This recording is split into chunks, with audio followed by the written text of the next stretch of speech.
I know you guess where you want to go. And if I say yes, yes, yes, you say no. If I know you guess where we want to go. On for des fois, 3 fois. Nous qui fait yo et péter ça. Jeff Joseph c'était en wa. Y'en a foutu si yo pas qu'à comme ça. Elle est amouée. Aïe papa bon Dieu. Nous aimons si voter. Même si nous fait pas si potier. Mais Jeff Joe dans ta mémoire. Donc à l'école créer une nouvelle histoire. Yo qui changer comme son ou j'ai chanté. Mettez yo attentif ça yo demandé. Nous qu'en bas yo en police commandé. Après Bodé c'est la terre. Après Jeff Joe c'est donne Cali mon frère. Saint Joe City toujours c'est le terrain. Les nouvelles histoires sauf qu'il y a pas de frein. Nous allez Kazuke, Kasinge. Nous allez Kazuke, à force nous caler. Nous allez Kazuke, Kasinge. Nous allez Kazuke, à force nous caler. And if I say yes, and you say no. If I know you guess where you want to go. And if I say yes, yes, yes, you say no. If I know you guess where we want to go.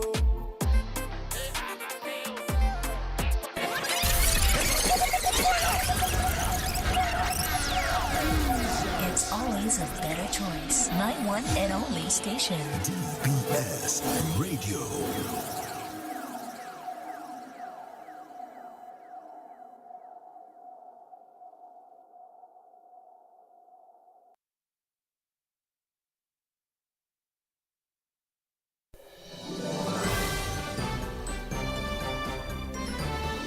Fair and balanced, unbiased and clear, concise and accurate. This is the DBS Evening News. Here now is your presenter with the headlines. In the headlines, authorities are working to get a fire at the landfill in Fonkole under control. In news from the region, U.S. President Donald Trump imposes tougher U.S. policy towards Cuba. And internationally, Israel Prime Minister to meet U.S. President next week as Washington pushes for Gaza truce. Good evening, I am Leila Langford. Details of the news when we return.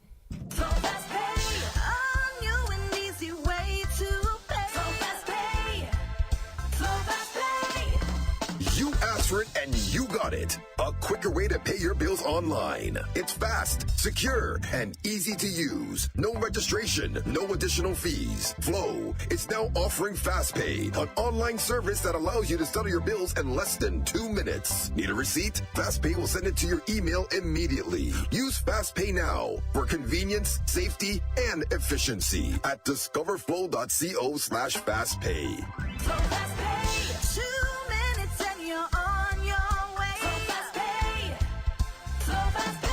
Flow is keeping you connected. DBS News. Welcome back and welcome to the listeners of Acoustic Worship Radio. In our lead story this evening, authorities are working to get a fire at the landfill in Fonkole under control. Rhoda St. John, the public education officer of the Dominica Solid Waste Management Corporation, provided an update on the current situation. We would like to let the public know that we are still trying to contain the fire at the landfill. On site presently, we have the police, we have the fire and ambulance services, ODM, Ministry of Health, Ministry of Environment. Our PS is there, Mr. Lucian Blackmore. The manager of the corporation, Mr. Florian Mitchell, is also present. And all hands on deck are working feverishly to be able to contain the fire on the landfill. And as we have information and more information is made available, we'll definitely reach out to you and let you know what's going on. But presently, all hands are on deck and we are trying our very best to contain the fire. We are presently trying to get it under control, and we ask the general public to please bear with us as we, along with the fire service, try to get this contained and under control. Rhoda St. John, Public Education Officer of the Dominica Solid Waste Management Corporation. The Dominica Water and Sewage Company Limited, DOWASCO, is working to fully restore water supply across the island by tomorrow. General Manager of the WASCO, Bernard Etinoff, says teams have been deployed to various parts of the island to address the challenges affecting consumers. The WASCO has reported significant challenges to its water supplies over the weekend due to a tropical wave impacting the island. Because of heavy rainfalls that we had over the weekend, a number of the WASCO systems suffered severe damages. So, for example, in the Benz area, we had a broken supply line, which has been repaired. We had quite a bit of blockage at the water intake. We are waiting the arrival of a heavy equipment there now to start silting the intake and to assist us in repairing another line that is broken in the Benz area. We are hoping that we can restore water to the Benz, Anzime and Sonla communities by the end of today. Major system interruptions we had in Portsmouth. We had blockage at the Picard intake. We also had the sedimentation tank being filled with sand and other debris, sediments rather. We had a breaking off of pipelines in the Picard area and hence lots of silt and sand getting into the pipes. So we are mobilizing a heavy equipment now to desilt the intake. We're trying to empty the sedimentation tank from all the silts that is in there, while we are also going to use heavy equipment to excavate the pipeline to find where it's blocked. So we're going to have to cut it in a few locations to flush and so forth, so that we can restore water to Portsmouth. The Picard area does have a little, because of the elevation, a little is still getting through the pipeline, and that could serve the Picard area there. But the higher elevations, for example, Zikak and those areas cannot be served at this time. General Manager of the WASCO, Bernard Etinoff. Etinoff reports that water has been restored in some areas, however, other areas are more severely impacted. Margaret Wesley Woodford system was also down for some time. We had severe flooding at the intakes. I'm happy to report that we have restored water in the area, so the system is building up nicely. Most of the lower lying areas have water at this time, but there are still some elevated areas, for example, in Margaret, Strat Hill, Valley, and these areas there, where there is still a challenge because it does take some time for the system to recharge fully, more to reach the higher elevations. We have major challenges in the Collivo area. We've lost some pipelines there, and the river was still very, very high. We could not risk the lives of the people to go in there and try to restore pipes yesterday. They are, however, there today trying to restore the pipes in Collivo. In Coolidge Bistri, the intake is completely washed away, and several lengths of pipes washed away. It was very terrible in the Coolidge Bistri area. So what we are trying to do for Coolidge Bistri right now is to do a temporary intake, run some temporary lines so that we can serve the areas of Coolidge Bistri, Grand Savan, and Monrachet, of course. So we had challenges as well in the Sylvania area, where the intake at Pocassi was completely silted. We are trying to clear that. In the meantime, we are pumping water from Brantridge so that we can provide water to Sylvania and those areas there. In Sanzouver, we had some broken pipelines. We were able to restore those, and so water is restored in the area of Sanzouver. So these are just some of the challenges we had. We are working towards resolving all of those, some by the end of today, hoping that none will go into tomorrow, but if anything, by tomorrow morning all should be okay. General Manager of the WASCO, Bernard Etinoff. Dominicans are set to benefit from the structured rollout of the local cannabis industry as plans progress towards introducing a legal licensing system for cultivation and production. That's according to head of the investment unit at the Ministry of Agriculture, Median Larrock. The proposed framework aims to support public health, ensure regulatory safety, and create long-term economic opportunities for farmers and entrepreneurs throughout the island. What we're looking at is a process flow where you have a tier system for growers. So a person with a license wouldn't just get a carte blanche to grow any amount. Every tier is stipulated to a specific license. So if you have, for example, half an acre, there's an application fee, and there is also a annual license for that. Now, we have a basic idea from the Ministry of Agriculture, the density of plants per acre. So we know what 1 acre more or less will produce 3,000 trees. Of course, people will try to add more, but every tree will be traceable. Every plant will be accounted for. And then we would have compliance officers basically that would do random inspection, random checks. These growers basically would be subjected to some sort of regulations. In this instance, we're looking at DOMGAP, which is Dominica Good Agriculture Practices. And the reason for that is to ensure that there's uniformity and there's also some sort of control in terms of the indiscriminate use of agrochemicals, for example, and also that we will ensure that the environment, their workers, they themselves are well protected with the education in terms of calibration of their equipment, the PPEs, and so on. Because what we want to do is to have a process flow that is safe and wholesome. Because we want to ensure that wherever that product goes to, whoever uses that product is safe. That product is not adding any negative attributes towards the body. Because for us, it is medication. It is for the wholesome rejuvenation of the body. Head of the investment unit at the Ministry of Agriculture and a member of the Dominica Cannabis Advisory Committee, Median Larocque. A national cannabis symposium is scheduled to take place on July 9th to 10th, 2025 at the State House Conference Center.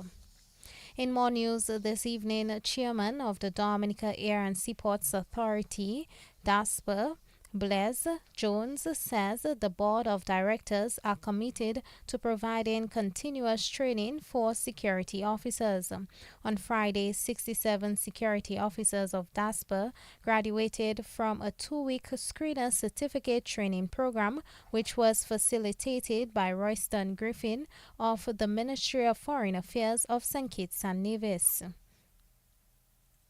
The reason why you are here is to enhance your position as a security officer and also to enhance our status as a secure port.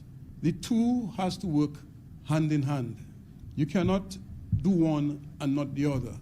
So the way you comport yourself, not only on the job, as somebody indicated earlier on, but the way you comport yourselves out there, because the people will say, this is a DASPA employee. Can you imagine a security officer acting like that? So you have to comport yourself in a particular way, not only on the job, but in your day-to-day lives. Training, I remember we did a survey, and one of the things that came out from the survey is that you were asking for more training. Well, training it shall be. We as a board, we are committed to getting you trained to the highest level. We will ensure that the resources are made available for you to get the training that is required for you to execute your responsibility. The chairman of DASPA called on security officers to remember the role they play in Dominica's developmental agenda. You're going home with a piece of paper saying that you are certified. That piece of paper, you can frame it, you can put it away, but it has to be a reminder of what you did here this week, a reminder of your role, and a reminder of the importance of who you are in Dominica's developmental thrust. We heard the talk of international airport. We're not only training you for international airport, we're training you for now. We're training you for tomorrow. We're giving you the wherewithal to work so that in the event that we move to the international airport, you'll be ready for it. So what you learn here should not be put on a shelf until we get to the international airport.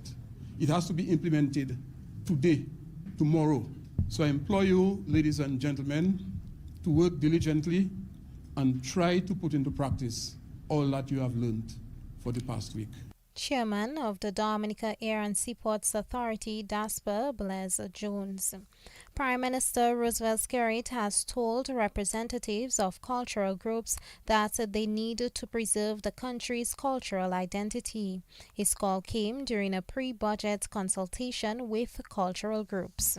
But it is absolutely important that we find a way of preserving our cultural identity and the traditional dances and the songs and so forth. And so I applaud all of you guys who continue in the vineyard, promoting the cultural art form and every year part of it. And I agree with you entirely that we should not appear only to like to see this thing during independence.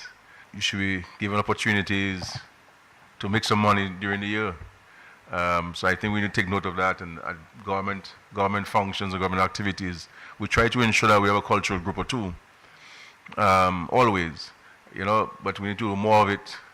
And so I think we need to take note of that, and culture needs to advise on this. For us to sustain this and to preserve this, I mean, we do give support, but in more in an unstructured, informal way. But I think there must be a structured arrangement with certain criteria that you must reach. Because what you don't want is for us to say, well, I have a cultural group, and then man get money. So I think we need to get together and bring the criteria under which you get this, and when you're traveling, what kind of support can be given. Prime Minister Roosevelt Skerrit. That's the national focus, regional and international developments up next.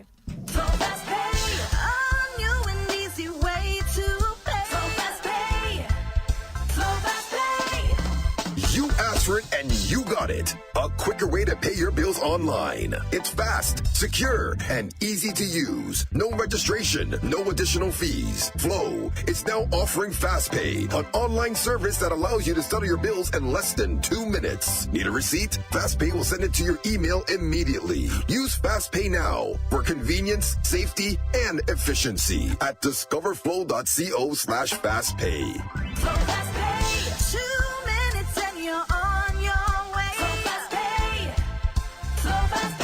Flow is keeping you connected. DBS News.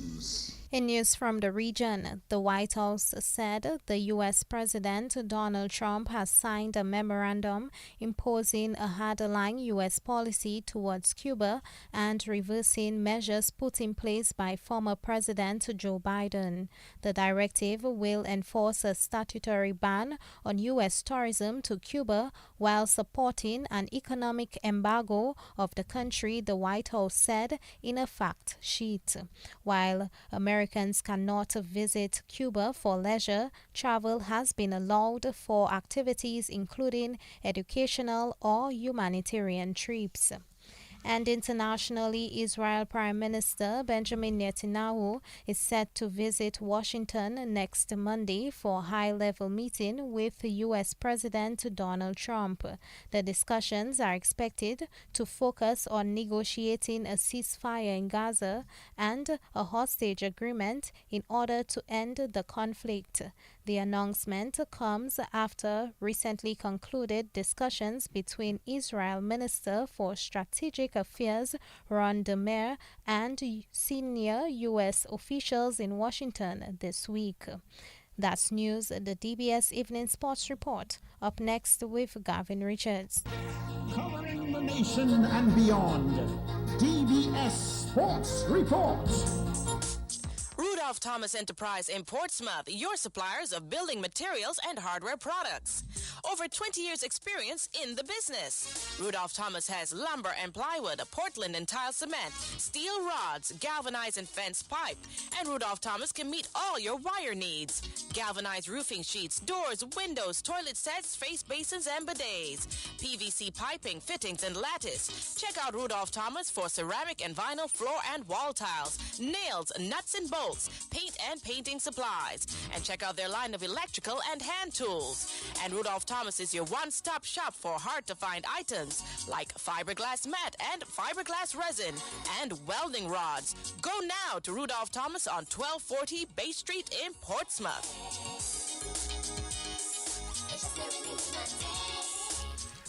Well, good evening. I'm Gavin Richards with the DBS Evening Sports Report. Let's bowl off with cricket news as cricket commentator Ozzie Lewis remembers the late Augustus Val Felix as one of the best batsmen the Windward Islands and Dominica has ever produced.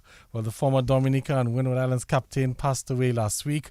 Augustus Val Felix captained Dominica, the Windwards and the Combined Islands before leaving the Caribbean in 1958.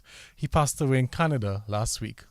Val was the captain of Dominica in cricket, of course, in the mid-50s, around there. I remember distinctly he played his last tournament in 1958. But I had the privilege to see this man, Val Felix, bat before that. In particular, the year was 1955. I was a young teenager at school in the grammar school. And what I saw that day was a century which I'll never forget from Val Felix against a Trinidad club side. It wasn't the island side, but a powerful team that toured in Dominica. And this man scored 138 runs. And the driving of the back foot and the front foot, I've hardly seen that quality, I can tell you, at any class of cricket. And that's cricket commentator Ozzie Lewis. Well, Lewis remembers Felix as one of the best batsmen not to have made the West Indies team. In those days, he, along with Alec Reid, were two sportsmen that I'm saying so, that the world would take recognition of. Alec Reid was called the best keeper they had seen in 1955. And this guy's played West Indies trials and for various reasons failed to make the West Indies team. In any case, the West Indies team in the 1950s was a powerful team. You still had people like Wicks, Royal, Walcott, and his great men around. So it's difficult for Val to find a pick. But I can tell you that century at the Botanic Gardens, 138 against the Trinidad team, will remain indelibly etched in my memory forever. And so I felt I should divulge that because people right today will not probably have heard of him. There's no video, there's no Hall of Fame, nothing at all. And we don't pay enough tribute to our great heroes. But I can tell you, I was privileged to see one of Dominica's truly great heroes. A cricket commentator, Ozzie Lewis. Well, let's stay with cricket news because the West Indies captain, Ruston Chase, has called out the questionable decisions from the umpires in the first test against Australia and feels that some sort of penalty needs to be put in place to address poor umpiring decisions. Well, the West Indies lost the first test last weekend. Chase says that the decisions impacted on the game. The West Indies captain says umpires need to be held accountable for their errors. As players, when we mess up, when we get out of line, we're penalized harshly. Sometimes we're even banned. It might be in terms of a monetary fine or something, but the officials, nothing ever happens to them. I mean, they just have a wrong decision or questionable decision and life just goes on. I mean, you're talking about guys' careers. One bad decision could make or break a guy's career. So I just think that it should be an even playing ground in terms of when players step out of the line, they're penalized. I think that there should be some penalty put in place when you have blatant decisions going against you. And I think it was a big factor in the game because, as I said, you see what batters can do when they get in. And me and Hope were going well, and then we just had some calls that went against us. And I mean, we even had a catch that went against us in the first innings when we were bowling. So you never know what the score could have been, but I don't want to harp on it. I mean, as a player, you're out there, you're giving your all, you're fighting, and then nothing is going your way. It could be heartbreaking and breaking a lot of momentum and stuff. And I mean, you see what set batters can do on the wicket. The wicket is one, once you get in, you can get runs, but the hardest part is to get in. And that's West Indies captain Ruston Chase. Well, meantime, West Indies head coach Darren Sammy has been fined 15% of his match fee for breaching level 1 of the ICC Code of Conduct. Sammy was found to have breached Article 2.7 of the ICC Code of Conduct for players and player support personnel, which relates to public criticism or inappropriate comments in relation to an incident. Sammy was penalized for criticizing one of the umpires during the press conference at the end of the second day's play. Still with cricket news, a 9-wicket win for the Rangers as they got past Bolorama champion Secret Bay as matches continued in the National Tipball League on the weekend. Secret Bay made 98 batting first, with R. Daru getting 34, F. Benjamin taking 4 for 20 and J. Valmont 3 for 38. The Rangers replied with 100 for 1 in 6 overs, with Bellot getting 39 not out. In other results from the weekend, well, Benz, they won by default over the Police. Football news now. DFA Premier League leaders and defending champions Central Cooperative Credit Union Dubla FC have opened up a 6-point gap at the top of the points table as they crushed Petro Caribbean Port Michel as round 2 of the DFA Premier League continued last night at the DFA Technical Centre. Well, Shikel St. Marie got a hat-trick, Brielle Thomas and Makoni Roy got 2 goals each, and Savio Ansem added another as Dubla hammered Port Michel 8-0. Dubla coach is Malcolm Bertrand. Happy with the goals, not happy with the complete performance. We were sloppy in possession a couple of times and it wasn't good for us. Wasn't good for you? I mean, some might say that you're probably been a bit harsh on the team tonight, though. Not really. I mean, we have high standards. I mean, the last couple of games we were not scoring in front of goal. So the goals I'm happy for, I can tell you that. But we need to play the game in a certain method, certain tempo, and it wasn't exactly there tonight. How impressed, however, were you with the effort from the guys, especially missing 3 key starters? No Chad Bertrand, no Travis Joseph, no Odell Laville, yet still 8 goals on the score sheet. Well, that I'm happy about for sure, because I mean, right now, Odell, Travis, and Chad, and they have to think about what they're doing because the step up was good. I mean, it's a team game, and the benchers did their job tonight. And the captain, Brielle Thomas, really leading from in front tonight. Goals and assists and really pulling the strings in the midfield. Well, that's what he's there for. He's a quality player, and I mean, when you're missing key players, he's the one that steps up to get the younger ones in line. All right, and in terms of this victory now, puts you 6 points in front of the Belfast Estate Mao Suka Strikers. A bit of a cushion now, as you know, you have points on the table. Yeah, the cushion is important. I mean, we focus on the Premier League, but we still have our eyes on CFU. And I mean, the cushion will give us something to. And that's the Dubla head coach Malcolm Bertrand. Dubla captain Brielle Thomas was named the man of the match. It was a good team performance. I mean, the last couple of games we wasn't scoring any amount of goals, and we just wanted to show that we're still capable of scoring goals. All right. Like we said, I asked the coach that question. How important was it to get that sort of result, missing some key players tonight? Well, as the coach say, not this season, but I think for the past 3 seasons, where he said that even if you're missing men, somebody had to step up. Last game, I wasn't there, somebody had to step up. Now we're missing freaky men, Rusty, Snake and Odell, but men step up, so it just show the competition in the team is a good thing. All right, and as we look ahead to the CFU and also looking for Dubla to retain their championship, what does this result mean for the team? Well, it's a statement game. I mean, it's showing the rest of the teams in the league that we can still score goals. We just have to be clinical and down to the CFU that we have tougher opponents to play. Annette Gardens is a professional team, so we know the competition in the CFU is going to be much harder, so we need to raise our standard and not drop to team standard. And that's the Dubla captain, Brielle Thomas. Meantime, Point Michel head coach Hiskel Gregoire says the performance was poor. Not at all, not at all. It is always a disturbing loss for you. I mean, we had plans to come out and put on a good show, but Dubla had other plans. They came prepared and well set for us, and they executed as they're supposed to, and they beat us 8-0. There's not much, or what much could you have done differently? I mean, like you said, Dubla really came out, didn't give you guys a chance to settle on the ball. Yeah, they really outplayed us there. Not much we could have done as a team. We tried our best. I mean, we put in a few passes here and there, but it wasn't enough at all.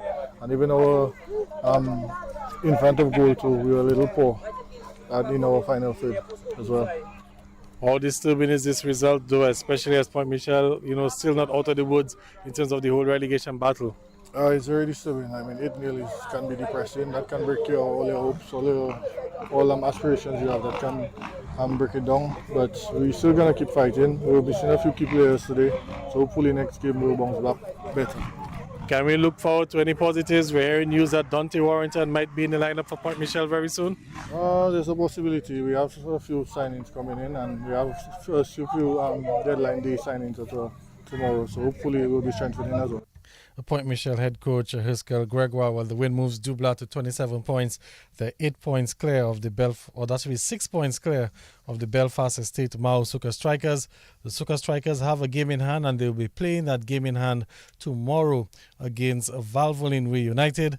Remember, that game was scheduled for Saturday, but it was postponed due to the inclement weather. It will be played tomorrow evening at the DFA Technical Centre, and tomorrow we'll hear from representatives of the Belfast Estate Mao Suka Strikers as they look ahead to that big encounter.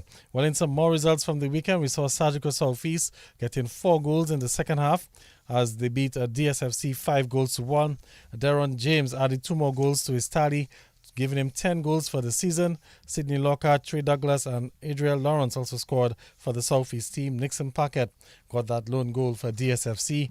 And there was also a 5-0 win for the Roosevelt Skerrit Bombers as they defeated Middleham United on the weekend as well. Let's quickly move to volleyball news as the defending men's Division 1 volleyball champions in the KFC National Volleyball League Club 1. They're just 1 win away from retaining their title after they pulled off a win in a 5-set thriller against the MCCU Sunrise team last night in Game 1 of the finals at the Massac Indoor Facility, where both teams, they traded sets before Club 1. They were able to pull away in the 5th and final set.